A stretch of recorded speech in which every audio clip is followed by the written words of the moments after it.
International market में crude oil के बढ़े दामों का झटका इस बार रिटेल कस्टमर्स को नहीं बल्कि बल्क यूजर्स को लगा है।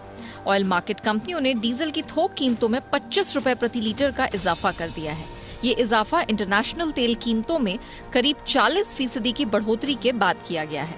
हालांकि पेट्रोल पंप पर रिटेल कीमतों में कोई बदलाव नहीं हुआ है, यानी आम जनता को डीजल पेट्रोल पर पुरानी ही कीमत चुकानी होगी। सीधे तौर पर ना सही, लेकिन आम जनता के लिए भी ये खतरे की घंटी है, क्योंकि देश में defence, railway and transport corporation, power plant, cement plant और केमिकल प्लांट सहित कई कंपनियां बल्क में यानी कि डायरेक्ट पेट्रोल की थोक खरीदारी करती है। अगर डीजल की कीमत इन कंपनियों को चुकानी होगी तो कंपनियां भी ट्रांसपोर्ट रेट, प्रोडक्ट के रेट बढ़ा देंगी, जिसका सीधा असर महंगाई में बढ़ोतरी के तौर पर दिखेगा। थोक डीजल की बढ़ोतरी के बाद अब दिल्ली में डीजल के दाम 115 रुपए और मुंबई में 122 रुपए प्रति लीटर तक पहुंच गए हैं।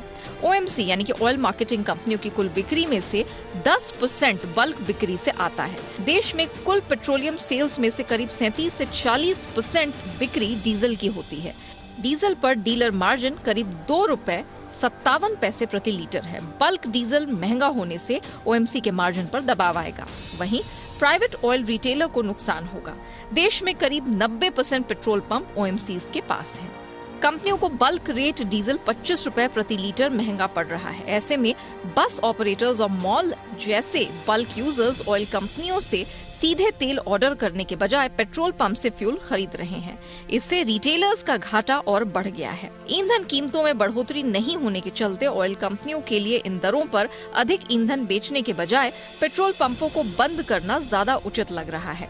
आपको बता दें कि साल 2008 में रिलायंस इंडस्ट्रीज की बिक्री घटकर शून्य पर आने के बाद अपने सभी 1432 पेट्रोल पंप बंद कर दिए थे। वैसी ही स्थिति अब भी ऑयल कंपनियों की होती दिख रही है। दूसरी तरफ आम उपभोक्ताओं को कंपनियां झटका दे सकती हैं, क्योंकि प्रोडक्ट के इंपोर्ट एक्सपोर्ट का खर्चा कंपनियों पर बढ़ेगा। ऐसे में कंपनियां प्रोडक्ट के रेट बढ़ा सकती हैं। इसके अलावा बसों का किराया और ट्रांसपोर्ट का खर्चा भी बढ़ सकता है। ऐसे में ये कहा जाना कि आम उपभोक्ताओं को राहत मिली है, ये गलत होगा, क्योंकि कुल मिलाकर महंगाई का झटका आम लोगों को ही सहना पड़ेगा। ब्यूरो रिपोर्ट, जी मीडिया, मुंबई।